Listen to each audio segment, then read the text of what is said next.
Формула-55 дает старт очередной мега-акции и разыгрывает 255 тысяч самани. Для участия в акции переходи на сайт formula55.tj, регистрируйся и участвуй. Розыгрыш проходит только на сайте с 15 февраля по 27 марта. Подробную информацию об акции можно получить по номеру 5500. Не упусти свою возможность. Спеши участвовать. از هنرنمایی فوتبالبازان تاجیک در خارج کشور حرف میزنیم. در آی لیگ هندوستان دسته ریال کشمیری هندوستان که در ایتش نوریدین دورانوف بازی میکند در سفر تراوی کامران ترسونوف را با نتیجه 2-0 شکست داد. اما ما امروز درباره شفقت حاتم و دسته او سوده و دلهی هندوستان سخن میگوییم. انیقش از او به سوالهای خود جواب میگیریم و شفقت حالا آماده است که به سوالهای ما جواب گوید. چگونه شما یک بار به دسته سوده و دلی گذاشتید؟ با دسته سوده و دلی راستیگه چمپیونات تاجیکستان تمام شد. من در خانه بودم. در خانه نشستم، تمرین نمیکردم. با من اگنت هندوستانی نوشت که میخوام هم خیلی تکلیف دارم برای شما. و من گفتم شرایطش رو با من روان کنید من بینم و با من روان کردن و در این جهت با من قوتی دکتر یادم رسوند. گفت که همه چیزاش رو فهموند، همه شرایط و همه چیزاش رو. من روزگی دادم اومدم. مدت شرطنامه‌تون چند است؟ شرطنامه من از 1 ینوار تا 31 مارت 3 ماه.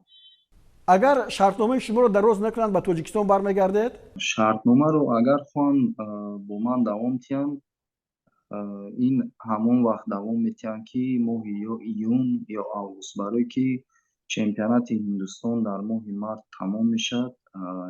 سال دیگر در ماه سال نوش در ماه ایون یا که در ماه آگوست شروع میشد. برای اوای من 3 ماه 4 ماه وقت دارم. من به تاجیکستان برگشته میخوام اونجا با فوتبال بازی کنم. در تاجیکستان یگان دسته شما رو دعوت کرده است؟ دسته من پیش از هندوستان آمدن با دسته فایسکندی ناحیه واسه مصلحت کرده بودم که شرطنامه ما با تیم هندوستان تا همین مدت است. چمپیونات هندوستان به انجام میرسد، من با تیم برمیگردم. در هندوستان بازی کردن دشوار نیست؟ هوا خیلی گرم است. هندوستان نه حاضر گرم شد.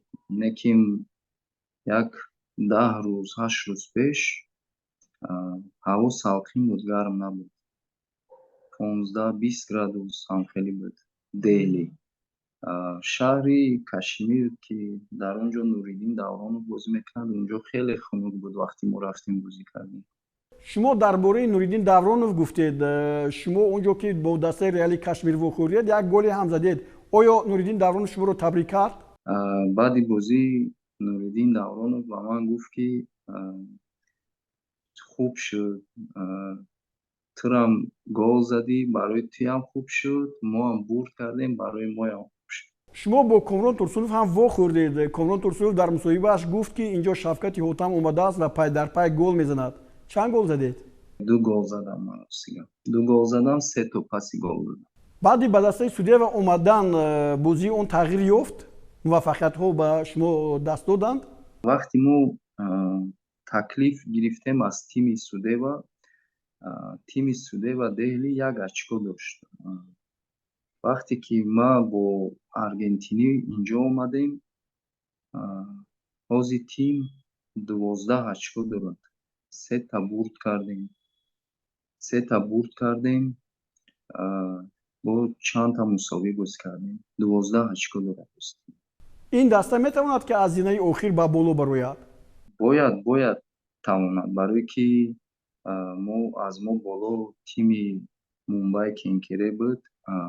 ما اون رو قریب که خواهم و برابر 3 اچکو از ما پیش هستند. از دسته منتخب جهانی تاجیکستان چرا انتظار هستید؟ آنها میتوانند از گروه برویند؟ تقب 20 ساله های تاجیکستان ба фикри ман яке аз мунтахаби ҷавононе ки ҳамин охирон соло пурқувват ҷавонон ҳастанд, хеле пурқувват ҳастанд.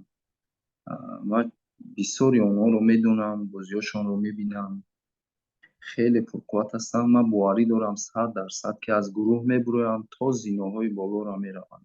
дӯстони гиромӣ, як суҳбати зебое доштем бо Шавкати Ҳутам, ки дар дастаи судееваи Дели бозӣ мекунад.